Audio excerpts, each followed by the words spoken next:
আমরা বলতে চাই, এত জনসংখ্যার দেশ বাংলাদেশ,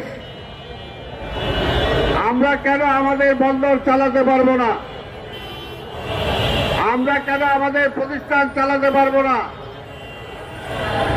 আমাদের বউ বাংলাদেশে আজকে বিদেশে অবস্থান করে সুনামের সাথে বিভিন্ন দায়িত্ব পালন করছে।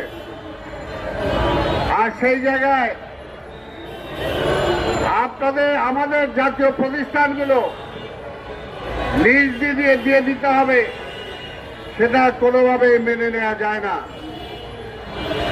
এটা একটা অপরিপক্কতার নিদর্শন।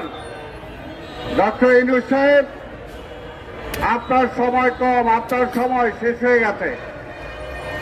এমনি এক্সটেনশন লাইফে আছেন, 3 মাস 6 মাসের মধ্যে নির্বাচন দিয়ে আপনার বিদায় নেওয়ার কথা। এখন 1.5 বছর পার করছেন, কাজে এক্সটেনশন লাইফে আছেন। এখন আর এমন কোন সিদ্ধান্ত নিয়েন না যে সিদ্ধান্তের জন্য আপনার ভবিষ্যৎ সুন্দর হবে না।